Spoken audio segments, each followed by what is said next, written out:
अगर आप सोचते हैं कि शराब के बाजार में कौन सा ब्रांड बिकेगा और कौन सा बैन होगा, यह सिर्फ ग्राहकों की पसंद का मामला है, तो शायद आप बहुत बड़े मुगालते में हैं। क्या आपको पता है कि देश के सबसे चहेते रम ब्रांड ओल्ड मॉन्क के कई वेरिएंट्स पर अचानक रोक की खबरें अब सामने आ रही, और सिर्फ ओल्ड मॉन्क ही नहीं अपितु मैकडॉल नंबर 1 हो गया, और इसके साथ ही मैकडॉल सेलिब्रेशन हो गया, और इसके साथ ही ओल्ड कास्क जैसे बड़े ब्रांड्स भी इस दायरे में आ गए हैं।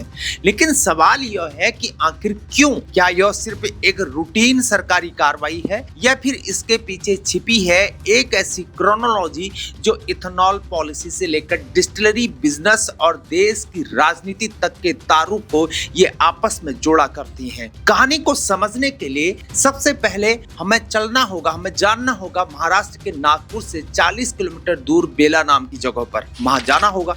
यहाँ स्थित है मानस डिस्टिलरी, जो कि Manas agro industries and infrastructure limited की एक यूनिट है। अब आप सोचेंगे कि ओल्ड मॉन्क और इस कंपनी का आखिर क्या कनेक्शन है, तो जरा सुनिए। इकोनॉमिक टाइम्स और पब्लिक डोमेन्स की रिपोर्ट्स के अकॉर्डिंग 15 जून 2016 से इस कंपनी के डायरेक्टर और ऑपरेशनल हेड के रूप में सारंग नितिन गडकरी का नाम दर्ज है। जी हाँ, केंद्रीय मंत्री नितिन गडकरी के छोटे बेटे, जबकि उनके बड़े बेटे निखिल गडकरी सियान एग्रो को संभालते हैं।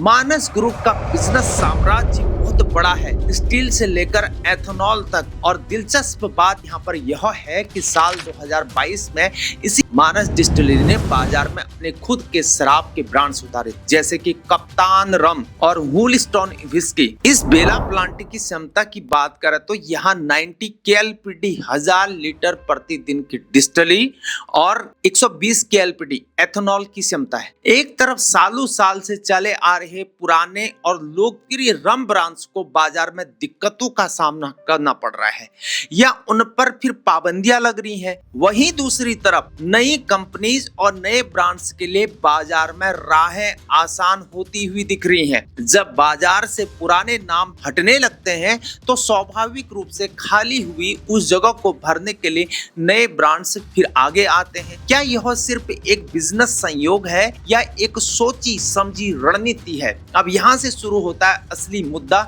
जिसे कॉन्फ्लिक्ट ऑफ इंटरेस्ट कहा जा रहा है, यानी हितों के टकराव का मुद्दा।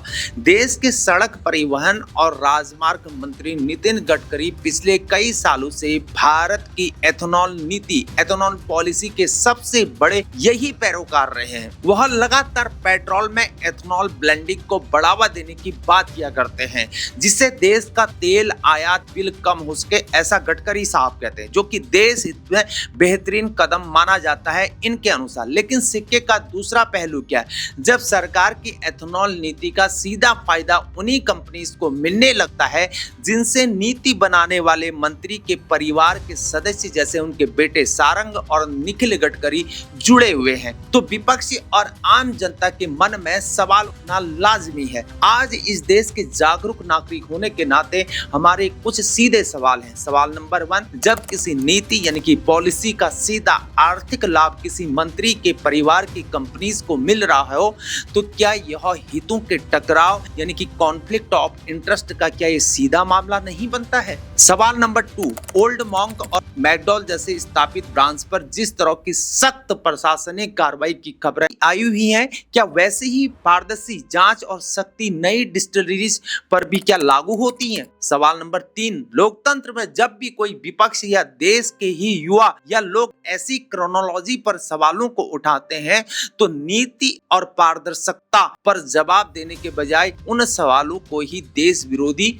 या राजनीतिक रूप से प्रेरित क्यों बता दिया जाता है? राजनीति और बिजनेस का यह कॉकटेल कोई नया नहीं है। एथेनॉल पॉलिसी देश के लिए अच्छी हो सकती है, लेकिन जब नीतियां और निजी बिजनेस एक ही रास्ते पर चलने लगे तो सवाल पूछना हर नागरिक का लोकतांत्रिक अधिकार है। आप इस पूरी क्रोनोलॉजी के बारे में आखिर क्या सोचते हैं? क्या आपको लगता है कि एथेनॉल नीति के पीछे क्या हितों का टकराव है या फिर यह सिर्फ एक व्यापारिक इत्तेफाक है? अपनी राय को कमेंट सेक्शन में जरूर लिखिए। अगर वीडियो में दी गई ही और जानकारी और ये निष्पक्ष विश्लेषण अगर आपको पसंद आया है तो वीडियो को लाइक कीजिए और शेयर कीजिए और हमारे चैनल को सब्सक्राइब करना ना भूलें। मैं हूं हीरा परिहार। जय हिंद, भारत माता की जय।